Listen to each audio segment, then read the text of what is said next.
Espíritu de Cristo parte 3. Copyright 2014 derechos reservados. Andrés Mengíbar Mengíbar, @nuclies.com www.iglededios.org. Con excepción de las fuentes citadas, el contenido es propiedad del autor. A menos que se indique lo contrario, las citas bíblicas han sido tomadas de la Reina Valera 1995.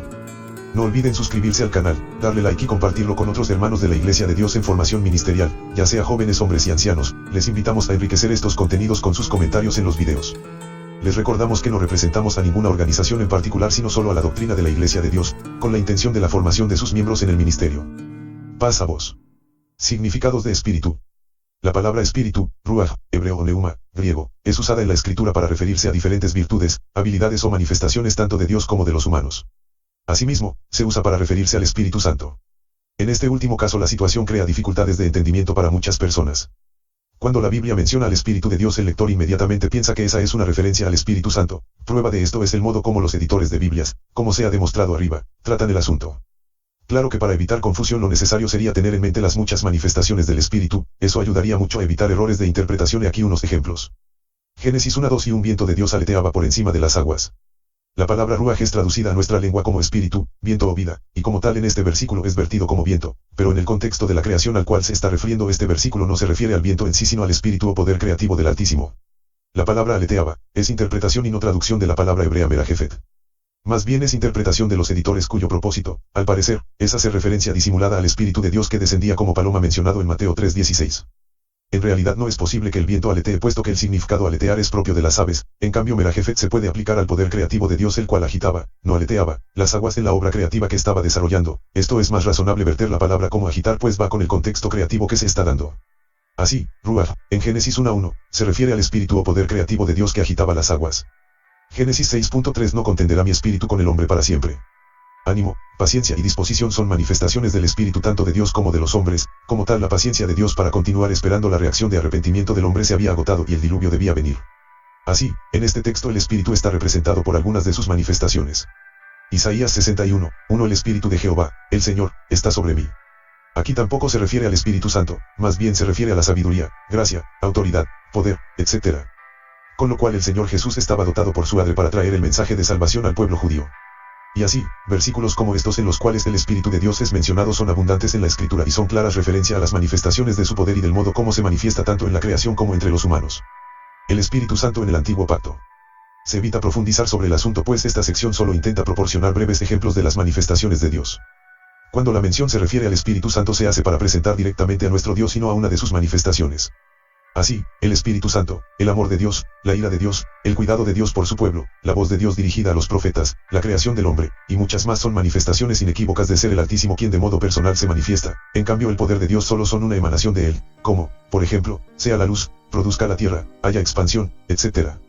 Es verdaderamente notorio que las escrituras hebreas del Antiguo Pacto son más grandes en número y en contenido que las escrituras del Nuevo Pacto, y el tiempo que tomó escribirlas abarcó un periodo superior a los 1000 años, en cambio las del Nuevo Pacto tomaron aproximadamente 50 años, todos en el siglo I de nuestra era.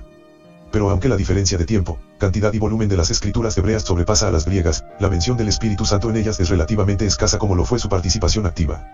De esa escasez se pueden tomar dos citas. Salmo 51:11 No me eches de delante de ti y no quites de mí tu Santo Espíritu. Isaías 63:10 Mas ellos fueron rebeldes e hicieron enojar su Santo Espíritu, por lo cual se les volvió enemigo y él mismo peleó contra ellos. Esa escasez no es accidental, más bien aquel era el tiempo del ministerio de la ley dentro del cual la participación del Espíritu no estaba incluida excepto en muy breves casos. La espiritualidad del pueblo israelita dependía de la estricta obediencia a la ley, y la complacencia de Dios se manifestaba con grandes bendiciones porque el pueblo vivía en santidad. Esa santidad se manifestaba por la obediencia a la ley. Por ende, la participación, o ministerio del Espíritu Santo, era incompatible pues el tiempo de su participación aún no había llegado. Venido el tiempo, las cosas cambiaron y el ministerio de la ley terminó. No digo que la ley terminó sino el ministerio que le fue asignado por Dios para Israel terminó, para dar paso a la participación del Espíritu. El lector de las Escrituras puede comprobar que la participación del Espíritu Santo no fue activa a lo largo del ministerio de la ley en el tiempo cuando Israel fue el pueblo exclusivo de Dios. Esa comprobación facilitará entender que en la mayoría de veces en que el Espíritu de Dios es mencionado no es una referencia al Espíritu Santo. Por medio de él. Lo que es enteramente claro para entender correctamente la procedencia del Espíritu Santo no requiere de ninguna explicación imaginaria como esas proporcionadas por la filosofía, más bien debe buscarse en las palabras del mismo Señor Jesús que sin ningún juego de palabras declara la verdad. ¿Acaso existe dificultad para entender que el Espíritu Santo proviene del Padre, y que el Señor prometió rogar al Padre para que lo enviara? Ciertamente no, pero si los versículos transcritos a continuación son leídos desde la perspectiva del dogma trinitario, entonces el ingenio debe trabajar hasta presentarlos como que dicen lo contrario a lo que dicen. Léase su contenido y obsérvese la claridad con que las ideas son expuestas. Lucas 24.49 Ciertamente, yo enviaré la promesa de mi Padre sobre vosotros, pero quedaos vosotros en la ciudad de Jerusalén hasta que seáis investidos de poder desde lo alto. Juan 14.16 Y yo rogaré al Padre y os dará otro consolador, para que esté con vosotros para siempre. Juan 15.26 Pero cuando venga el Consolador, a quien yo os enviaré del Padre, el Espíritu de verdad, el cual procede del Padre, él dará testimonio acerca de mí. Juan 16.7 Pero yo os digo la verdad, os conviene que yo me vaya, porque si no me voy, el Consolador no vendrá a vosotros, pero si me voy, os lo enviaré. Juan 14.16 Y yo rogaré al Padre y os dará otro Consolador, para que esté con vosotros para siempre. Juan 14.26 Pero el Consolador, el Espíritu Santo, a quien el Padre enviará en mi nombre, él os enseñará todas las cosas y os recordará todo lo que yo os he dicho. Mateo 12.28 Pero si yo por el Espíritu de Dios echo fuera los demonios, ciertamente ha llegado a vosotros el reino de Dios. Se citan aquí estos versículos no porque sean desconocidos a los lectores de las Escrituras ni difícil de entender su significado, sino para un repaso de lo que es el entendimiento sano y sin arreglos filosóficos. La realidad sencilla es que el Espíritu Santo es el Espíritu de Dios, y Él lo manifiesta a los hombres en la medida en que el Señor Jesús lo prometió en su palabra. Este y todos los estudios que hemos compartido del Centro de Recursos Ministeriales Sinaí de la Iglesia de Dios, pueden encontrarse en www.iglededios.org. Este canal no tiene fines de lucro. Si el propietario actual de lo generado en este canal no desea compartir dicha información, favor de hacerlo saber en algún comentario en videos del canal, no es necesario reportar al mismo. Paz a vos.